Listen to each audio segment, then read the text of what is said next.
Hello and welcome to today's webinar. My name is Dominic Morrow and I am the Marketing Director here at Extra Duty Solutions. First off, on behalf of the EDS team, I'd like to thank everyone at the FBI NAA for allowing us to put on this presentation. We also thank all the law enforcement professionals today for your ongoing dedication to serving your communities. Today's webinar will focus on methods to increase your agency and municipality's revenue streams through your extra duty program. So let's get right into some house rules. First off, a link to the recorded version of today's webinar will be sent via email for you to revisit or share with any of your colleagues. Today's presentation will also be available for download in PDF format. And we will also have a Q&A at the end of today's presentation. So feel free to submit your questions in the chat box below and we'll try to answer each and every one of them. An opportunity to schedule a one-on-one consultation with one of our extra duty program experts will be available and shared at the end of today's presentation as well. And lastly, a participation certificate on behalf of FBI NAA will be sent to you via email shortly after the webinar. So now that we have that clear, let's go into today's agenda. We're going to cover the following crucial topics throughout today's presentation, starting off with evaluating the types of fees that can be charged to your vendors, employing detail hour limits and tranche hourly pricing, comparing employee rate structures, transferring liability insurance costs and workers' comp insurance to third parties, how an administration partner helps reduce administrative costs, requiring prepayment or escrows to avoid float and bad debt costs, reducing the effects of those bad debts, and then an exclusive video interview with 27-year law enforcement veteran, trainer, and public speaker, Paul Butler. And then lastly, we'll take a moment to evaluate those potential cost savings through your extra duty program. And then lastly, as we close out, we will open up a Q&A session and do our best to answer all the questions that you may have for us today. So today's featured guest, as mentioned, is none other than law enforcement veteran, public speaker, and leadership expert, Paul Butler. Towards the end of our presentation, Paul will share his thoughts on the significance of a well-rounded extra duty program and how it affects all parties involved. So make sure to hang around because you're not going to want to miss this. Our presenter is CEO of Extra Duty Solutions and industry thought leader, Rich Milliman. Rich has an extensive background in business services and operations, which has allowed him to become the industry's most trusted resource when it comes to improving transparency within extra duty program operations. So without further ado, I'd like to pass the mic over to Rich now so we can begin today's presentation. Tom, thanks. As Don mentioned, we're going to talk today about generating revenue from your extra duty program and also trying to eliminate costs from the program so as to help in any budget shortfalls that you might have, and those are awfully common these days. Let's talk first about the revenue side and the most obvious way of generating revenue, which is fees. The most common type of fee that we see in extra duty programs is simply municipal admin fee or county admin fee, state admin fee, as the case may be. As I said, these are very common. We administer the programs in 100 agencies, and of them, I would say 90 have municipal admin fees of some sort. The admin fee is there to cover the costs associated with having the program.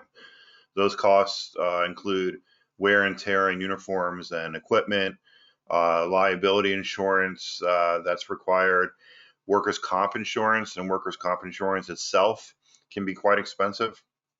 And then the human element of administering the program. So you have people that are answering phones and communicating with vendors or customers, as you might call them, and telling them how much the rates are, getting requests for details, changing requests, scheduling the officers, and so on. In some states and municipalities, there is a pension allowance that it can be quite large too. And so all these things can typically be covered via a municipal admin fee. In our experience, when we look at municipal admin fees, when we're looking at different agencies, and we've probably, we've seen quite a number of programs. The admin fees tend to be on the low side, in my estimation. A lot of times, when we look at the actual costs involved of the municipality administering their own program, and we look at the revenue generated from the admin fees based on the number of hours the officers tend to work in a year and the rates and the percentage that the admin fees are, we see often a shortfall where the admin fee collection is not enough to cover the actual costs of running the program. And part of the reason we see that often is there's a lot of hidden costs in running an extra duty program that aren't factored in. And when you factor in everything, it's more than you think. So if you are a municipality thinking about charging an admin fee or looking at the level of your admin fees to potentially generate revenue, it might be worth doing a cost analysis of what the actual cost of administering your program is, so you know what fee you need to charge to cover that to generate the right amount of revenue, so you're not in a loss situation. The second fee that's fairly common is cruiser fees, and cruiser fees are very common in the Mid-Atlantic and New England regions, where most extra duty details are traffic control for construction projects. In those types of details, cruisers are almost always needed, and these fees cover the wear and tear on the cruisers, wear and tear on tires, fuel costs, added insurance costs of utilization of cruisers. A lot of municipalities we see up north really don't have enough cruisers to cover what is needed for public safety and all the details that they work. So they are kind of picking and choosing and so on. And in those cases, the cruiser fees, and to a lesser extent, the municipal admin fees, can go towards procuring more cruisers as the number of details grow. The cruiser fees can take on a number of constructs. Typically municipal admin fees are just X dollars per hour worked or X percentage of the officer rate. Cruiser fees can be an hourly rate. We've seen as low as $5 an hour and as high as $25. But they can also be a daily rate, say $150 a day a cruiser. It doesn't matter if you use it for 1 hour or 12 hours. We've seen half day rates. We've seen a combination of fixed and variable. So it might be $50 plus $10 an hour, or $50 and that includes the first 6 hours, and then it's $15 an hour after that. So there's a wide variety of structure for cruiser fees, but they are pretty common fees. The third fee, which is less common for a couple of reasons, is the late fee. So a late payment fee, you might charge, say, 1% per month to the vendor after an invoice is outstanding for 30 days or 60 days or something like that. We've seen much higher. We've seen municipalities where the late fee is 10% of the total invoice after day 60 and another 15% at day 90. So they can get pretty high. And again, there's a variety of structures that you can use for late fees. The one thing you want to keep in mind is how you're administering these late fees, and it can be tricky. So for example, it might double your collection process. So a vendor may pay an invoice late, and they're typically not going to add the late fee onto it, either because they don't know or they don't want to. And then you're going to call back, somebody in the finance department is going to call back and say, hey, there's a late fee too, you owe us another $200 or something like that. So it can double the labor required in your collection efforts, and therefore the medicine can be worse than the virus in a sense, in that you're actually spending more labor-wise in collections and you are in collecting the late fees, so be careful of that. And then the other issue with late fees is, they can cause raw feelings when somebody was unaware that there's a late fee or claims to be unaware, and all of a sudden they get hit with another $100 or $200. Let's talk now about hour limits and how that can be used to generate revenue as well. So detail hour limits, again, very common. These are a minimum number of hours that the vendor will have to pay for any officer working a detail. So if you look across the country, I would say the average is 4. So even if somebody wants an officer for 1 or 2 or 3 hours, they're going to pay for 4. And there's a few benefits. One is it guarantees a certain level of pay to the officer, and also relative to the officer, make sure that that officer isn't suiting up and driving to and from a detail for less money than it's going to take them in gas and travel costs to get to and from. But also on the municipality side, it guarantees a certain level of municipal fee, namely 4 hours worth, in my example of a 4-hour average for the municipality. So there's a benefit on both sides for that. Another way of using the hours to help on the revenue side is what's called tranche hourly pricing. So tranche hourly pricing is paying officers in tranches of hours rather than one by one. So we see this more commonly up in New England, but we've seen it in other places too, where officers, instead of getting paid the exact number of hours they worked, or get paid either, say, 4, 8, 12, or 16 hours. That would be a 4-hour tranche, or 3, 6, 9, 12 would be a 3-hour tranche. So in the 4-hour tranche, whether an officer worked 1, 2, 3, or 4 hours, he gets paid 4. If he worked 4 hours and 1 minute up to 8 hours, he gets paid 8 hours, and so on.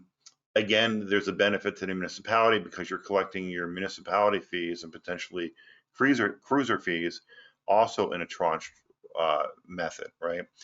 And the tranche can be different than the minimum. So you can have situations where you might have a 6-hour tranche, but a 4-hour minimum. We've seen situations where the officers get paid in 1 or 2 tranches and then hour by hour. So they may get paid 4 hours, 8 hours, and then 9, 10, 11, and 12.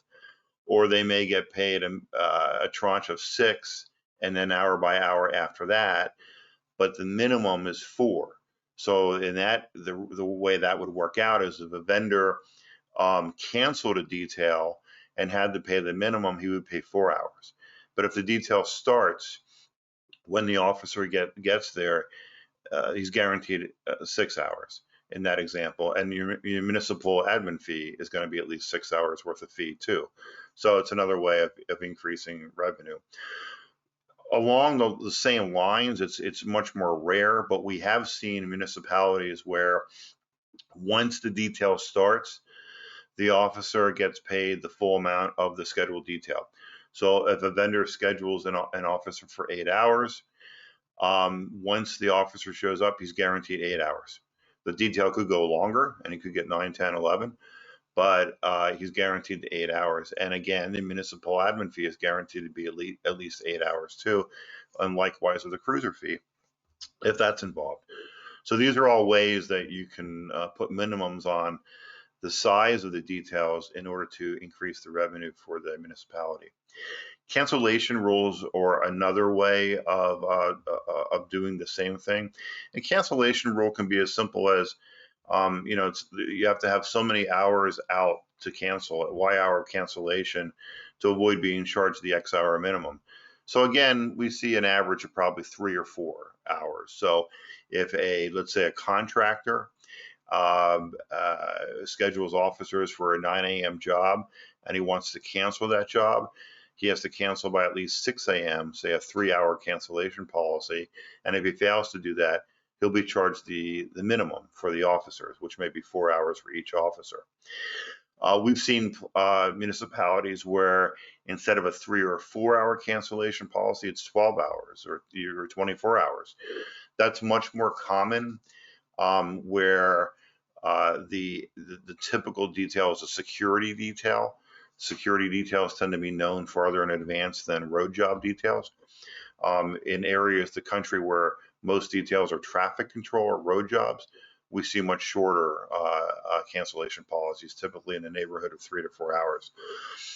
If you have a road job intensive detail program and you put a long cancellation policy on there, like a 12 or a 24-hour cancellation policy, you will probably end up with a lot of last minute details, because a lot of times utility firms and contractors who are doing road work will be hesitant to schedule officers in advance if they know there's a 12 or a 24-hour cancellation policy, because the weather can change.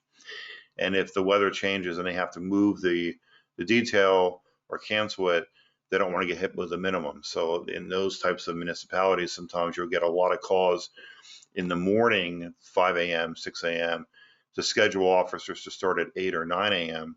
because those vendors didn't want to call far in advance for fear of getting having to cancel in a 12 or a 24-hour cancellation policy. Sometimes these cancellation policies are a little bit fluid.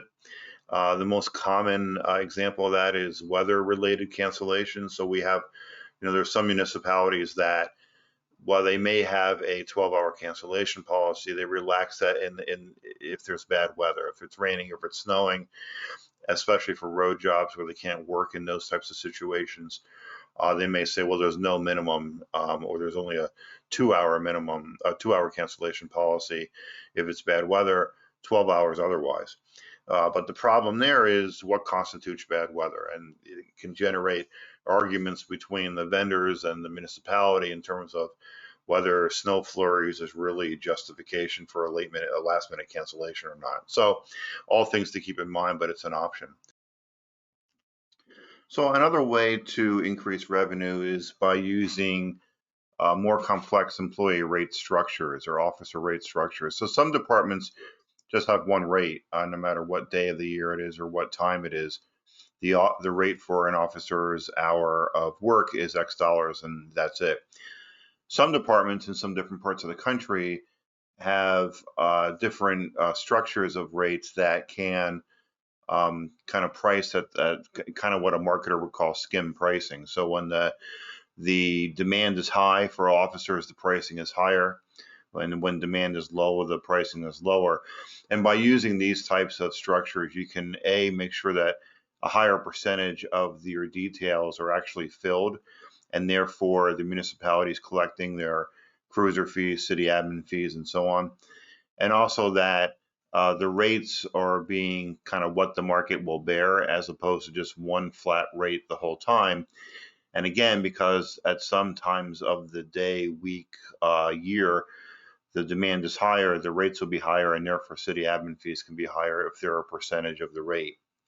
So the most common non-flat, I guess you could say, rate structures we see, one is time-based pricing. So time-based pricing is just different rates at different times of the week or year. So one variation we see is after-hours pricing. So details that are running between, say, 5 or 6 p.m. and 8 a.m. are at a higher price than during the day. So if an officer works a detail from noon to 7 p.m., a 7-hour detail, and the shift occurs at 5 p.m., his first 5 hours will be at one rate and the last 2 hours will be at a higher rate. And again, if the city admin fee is a percentage of that officer's rate, the city admin fee is higher too, because it's a percentage of a higher rate for those last 2 hours. Another example is weekend rates. That's probably even more common. The most common kind of weekend rate structure we see would run from midnight on Friday night till midnight on Sunday night. So a detail that's all day Sunday would be at a higher rate than a Friday detail. A detail that goes from 10 p.m. Friday to 4 a.m. Saturday might be at one rate for the first 2 hours till midnight, and at another rate for the last 4 hours, a higher rate. And again, because the city admin fees would be a percentage of that rate, you're getting, the municipality's getting more money for that. Holiday rates are very common, and depending on where you are in the country, that may influence what is a holiday and what is not a holiday. So, New Year's Day and Christmas are pretty much holidays in every place that has holiday rates. But we have some departments where Cinco de Mayo is at a holiday rate because in that particular geography, the demand is extremely high for officers on that day. And then in other parts of the country, it's not a holiday. So what is a holiday and what isn't a holiday can be defined based on where you are and what the demand for officers are on any given day. Short notice rates and short notice city admin fees are fairly common. So this would be if somebody calls for an officer or a group of officers for a detail, but doesn't give more than, say, 24 hours notice, the rate might be higher, a short notice rate. And we also have some departments, some clients where the rate might be the same, the officer rate might be the same, but the city admin fee is higher because there's kind of a rush to get these jobs filled and it's more work, or they have to go to the top of the pile. And of course, we have some where both the rate and the city admin fee is higher, but that's a fairly common variation, the short notice rate. Customer-led pricing is when you let within some degree of freedom the customer, the vendor, select what pricing they want to pay the officer. So, for example, we have some departments where there might be 3 or 4 or 5 different rates for the officers, and the customer, the vendor, picks what rate they want. So sometimes, a customer will call and our account team will explain that notion to them, and we'll say, what rate do you want? And the customer says, well, the lowest rate. I mean, why would I want to pay anything more than that? And often the reason that there is the ability for the customer to pick a higher rate is because the lowest rate level may be very, very difficult to fill on a Saturday night or Sunday morning when there's a lot of church jobs. But 1 o'clock in the afternoon on Tuesday, you could probably go with a tier 1 price and get the job filled. So a lot of times our account teams will help the customers or the vendors pick the right rate for what they're asking for, the time of the week they're asking for officers. And we've also helped customers in that we'll put it out at tier level 1 and see if any officers take it. And if they don't, do you want to push it up to tier level 2 or 3? And that way, again, the jobs are getting filled potentially at the higher rates. So a higher percentage of jobs get filled this way. And again, at some of these at higher rates when there's more demand, so the city admin fees are higher. So again, revenue building strategy and a way to actually fill more of the jobs. Another variation on pricing is size-based pricing. So that basically means the more officers, the more the rate may go up. So we have a number of departments. I would say about, 20% of all of our departments have some type of rule that if there are more than X number of officers, you have to have Y number of supervisors, and the supervisors are paid at a higher rate, and again, higher city admin fees on those guys. So, for example, we have one that I can think of off the top of my head where for every 4 officers at a detail, there has to be 1 supervisor. So an 8 officer job would come also with 2 supervisors. The 2 supervisors are paid at a higher rate and higher fees for the city. So that's another example where you can increase the admin fees. There's also detail type based pricing. So for example, liquor details may be at a higher rate. We have a number of departments where they add on a flat fee per hour for every officer that's working a liquor detail. So if the rate is $55 an hour for the officer and there's liquor involved, it may now be $60 an hour. And again, the higher percentage of those jobs get filled because they're more attractive from a rate standpoint to the officers, and the city admin fee is a little bit higher. Moving details are another one where a lot of times the rates are higher. Funeral escorts, security for a tractor trailer that's loaded with $180,000 of pharmaceuticals, things like that. Not only do you have a cruiser fee, but you can charge a higher rate because it's more complex a detail. And then undesirable details may have a higher rate. I'll give you an example. We had it was an all-night eatery, big chain, that couldn't get officers to work there in this one location, this one city. And the reason was it was known for, ruffians to hang out at night. It wasn't a very attractive detail. So the manager called and said, look, I'm willing to pay a higher price than what the officers normally get, but I would really like to get a couple officers on Friday and Saturday night. So this particular department had a Christmas rate that was about $20 an hour higher than the regular rate. So we offered up that with the permission from the chief, and they said, absolutely, we'll take that. And then some other vendors in town that were having difficulty getting details filled because the officers didn't want to work those details. They started offering the what we called the Christmas rate, $20 more an hour, and suddenly they can get their details filled too. So again, by using these methods, we're seeing a higher percentage of details getting filled, which leads to more city admin fees, and details getting filled at higher rates, which also leads to more city admin fees. Let's talk now about insurance, because insurance can be quite costly. It can add a lot of expense, and there are ways to minimize that expense or push that expense off to others, but it can be a little bit tricky. So there's two types of insurance you typically have to worry about: liability insurance and the workers' comp. Liability insurance, everybody's going to carry their own liability insurance. So when we administer programs for agencies, no matter how small, how large, we have our own liability insurance. It covers us and it covers the officers too. But vendors may or may not have appropriate liability insurance.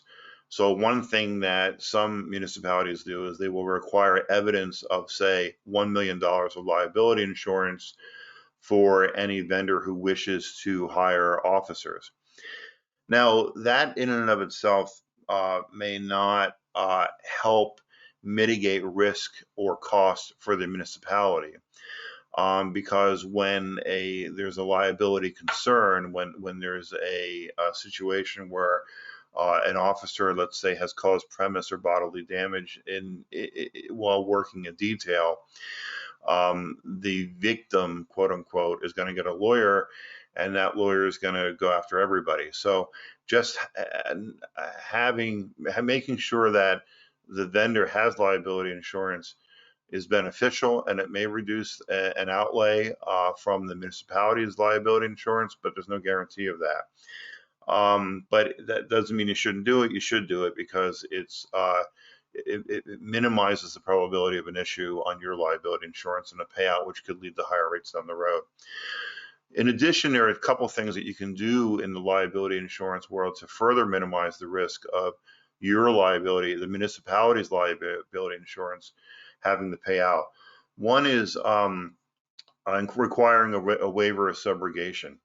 So if you're having the vendor required to have insurance, or if you have an administrator like our firm, our Extra Duty Solutions insurance has a waiver of subrogation in it.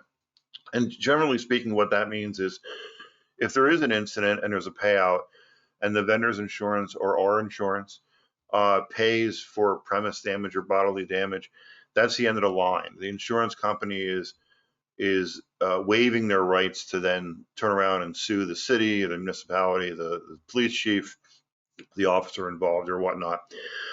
It's the end of the line after there's a payout. The other thing that can be done is to ensure that the other party's insurance is what's called primary. So our insurance at Extra Duty Solutions is primary to our municipality customer or our agency's insurance. What that means is our insurance is saying we're in first place. So if there is a payout, if there is damage and there needs to be a payout, our insurance company is saying we'll pay first, and only if the payout is beyond the limits of our policy will somebody else have to cover the rest of it. So in a sense, the municipality insurance becomes secondary or gap to our insurance in that world. And our insurance limits are so high that it's extremely unlikely that a municipality would have to pay out anything if there's a situation with an officer in a detail. So pushing off liability exposure to the vendor or administrator is one way you can minimize your risk and therefore potential cost payouts. Also on workers' comp insurance, you can do the same here, but it's tricky. You can require, and we've seen municipalities require vendors to have workers' comp insurance that covers their officers. But that's pretty tricky, and there's a couple of reasons for that. One is the person who's calling from the vendor to schedule the officers may have absolutely no idea what kind of workers' comp insurance their company carries, or if they carry workers' comp insurance. And if they do carry workers' comp insurance, if it's going to cover third parties such as your officers. So there's a big unknown there. The second is state law may come into play here. So we're in certain states where there's a state law that would state something like this, where if a company with less than 5 employees does not have to have workers' comp insurance, but more than 5, you do have to have workers' comp insurance.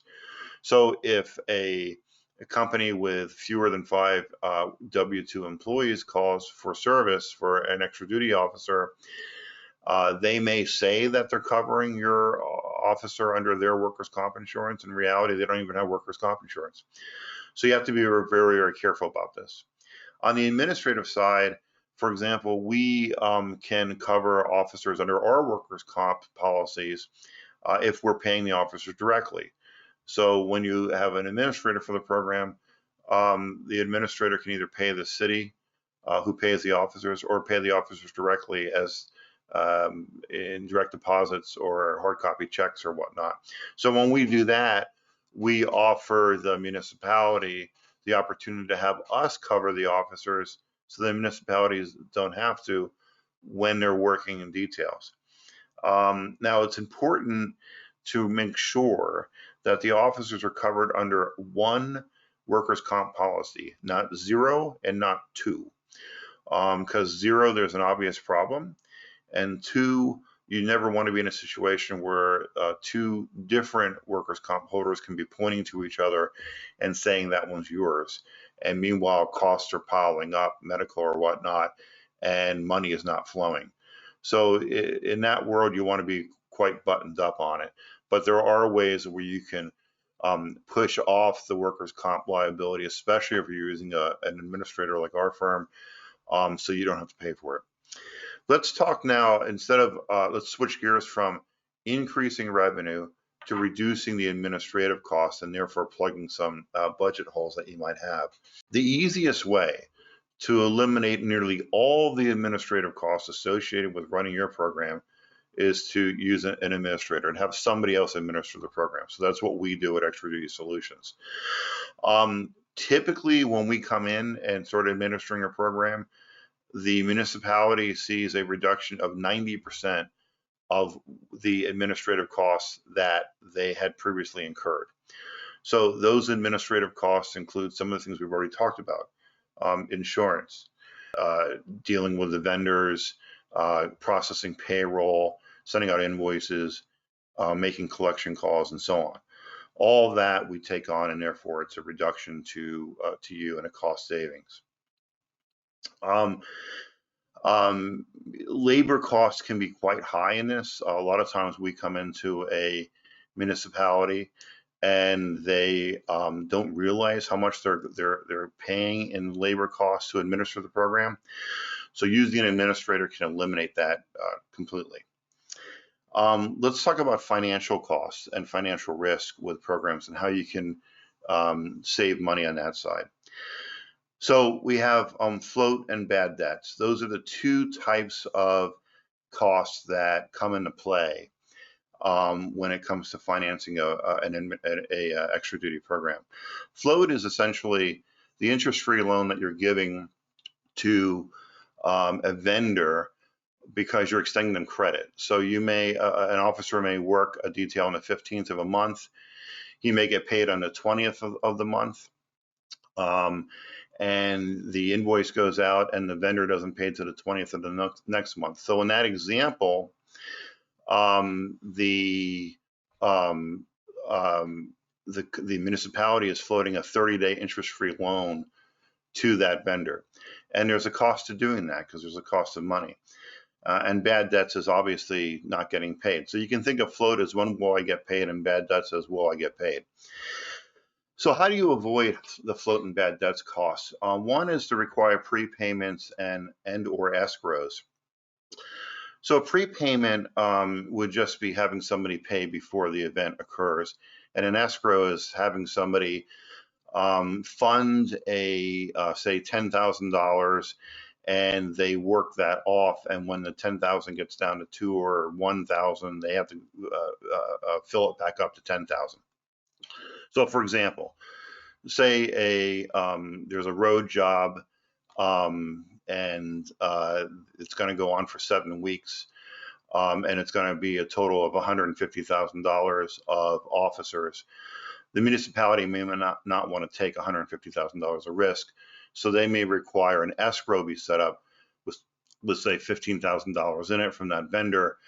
And after a couple of weeks or a week, when the $15,000 has been down to 1 or 2,000, based on the number of hours the officers have worked so far in that project, the vendor has to load it back up to 15,000 again, and so on. Okay. So prepayment is like an escrow, but only detail by detail. The places you want to do this, there's one non-recurring detail. So let's say somebody is moving, and by local ordinance, because the moving truck is blocking a lane of traffic, they have to have 2 officers there. You probably want to require a prepayment on that, because you may never see your money on that one. Late paying vendors, if somebody paid late previously, there's no reason you should have to extend them credit, right?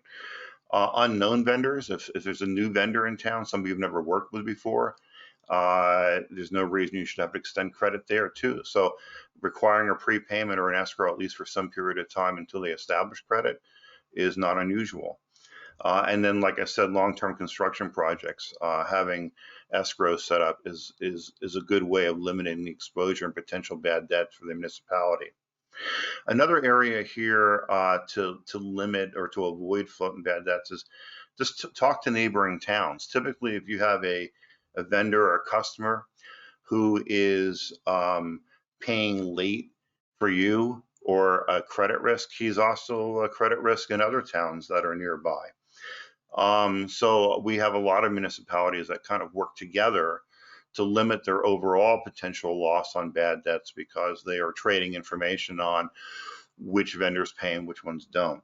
And then, of course, using an administrator. If we come in and we administer the program, we take on all the float and bad debts expense and risk, and we don't charge anything to the agency or the municipality. The way we make our money is by an administrative fee that the vendor pays. So this is a way of eliminating your financial risk completely without having to pay for that elimination. So if you do have bad debts, what do you do? How do you resolve bad debts? Well, one way is collection services. Collection services are tricky for a couple of reasons. One is they will take 20 to 25% typically of whatever they collect. And 2 is they tend to use an aggressive approach. Keep in mind, collection agencies don't get paid unless they collect. So they tend to be quite aggressive. And in addition, they're not looking at the vendor as a long-term relationship. They're looking at the vendor as transactional. So their relationship with the vendor is much more limited and transactional than the municipalities would want to be. So that can be tricky. A less kind of bad way or less aggressive way of collection is demand letters. A demand letter is something your lawyer would send out. Depending on where you are in the country, you pay $250 or so for a demand letter. And demand letters are basically just a letter from the lawyer to their general counsel saying, you owe us money and you need to collect, we need to have that money by a certain date. And if we don't have the money by a certain date, we're effectively going to sue you. I would say that on average, demand letters were 80% effective. 80% of the time you send out a demand letter, you're going to get payment. And 20% of the time you should be prepared to go to the next step. And keep in mind that most of the time when you don't get paid, it's not because of malicious behavior. There is that, but most of the time it's because of bureaucracy or lost information or whatnot. So demand letters can be an effective way. Cutting off of vendors can be very effective. We've had plenty of municipalities. We've known plenty of municipalities to do this. So if somebody's not paying, and especially if they're in the middle of a big project, it can be quite effective just to say, you can't work here anymore until you pay us in full. And then once you do pay us in full, you're going to have to prepay from that moment on. So we've even had municipalities that we administer the program for tell us to be prepared to cut off a vendor because a neighboring municipality is having a hard time collecting. So again, sometimes municipalities work together in these ways. Great job, Rich. I hope everyone is getting value from this information so far today. Now, let's switch gears. We'd like to share a video from our friend and EDS Advisory Board member, Mr. Paul Butler. Many of you may already know Paul as he served as the Master of Ceremonies for the FBI NAA. So without further ado, here's a message from the one and only Paul Butler. Hello, I'm Paul Butler of Paul Butler Presentations. I am retired Chief Deputy of the Horry County Sheriff's Office, a 27-year veteran of law enforcement, and I am on the advisory board of Extra Duty Solutions. I train on leadership and teamwork, and while 2020 changed the game a lot for many people in many ways, there are some things that have not changed since the beginning of time. One of those is the expectation of a leader. We still expect you to lead through the difficult times, and we certainly expect you to manage responsibly everything that you come in contact with. Now, I can remember the days as a law enforcement leader, and it was fun to focus on managing patrol or SWAT or negotiations or 1,000 other things these days. But what you do with your off-duty program, how you handle your extra duty assignments, is every bit as important and every bit as valuable to your reputation and certainly to your legacy as any other function that you provide. I hope you listened to my friend Rich Milliman as he spoke earlier, because he is the foremost authority on what he's talking about. Trying to implement solutions into your program that protect you from not just liability, but from any criminal accusations. With Extra Duty Solutions, I have found that I only endorse two types of products. The types that I've used in my life, or the types that I wish I had used. I didn't know Extra Duty Solutions existed. And when I started traveling, after I retired, the world opens up and I think about all the things I wish I had done differently. Handling my extra duty program, I wish I'd have done that differently. Extra Duty Solutions is the best. I like the program they have. I like what they stand for. I like the people in addition to the product. What I want you to do is take some time today and think about what type of leader you want to be. If you're just going to focus on the duties that most of us look at as law enforcement oriented, patrol, detectives, support, SWAT, it's okay. That's important stuff. But if you really want to separate yourself from the crowd, what you want to do is make sure you're showing attention to all of the things behind the scenes that can bubble up at the absolute worst times, and take a great agency, one with a wonderful reputation for doing the right things, and all of a sudden cast doubt on how they handle business behind the curtain. Extra Duty Solutions can protect you from that. Now, everyone out there listening is aware of the struggles we've had in 2020. From COVID concerns to civil unrest, we have all been pushed to the brink. And where most of us have felt it is in our budgets. And that budget is in incredibly important to maintain. It's one of the responsibilities of a true leader to be able to manage the funds, not just the functions. What I want you to do is take a look at your extra duty program. What I want you to do is look at how you manage the money around it.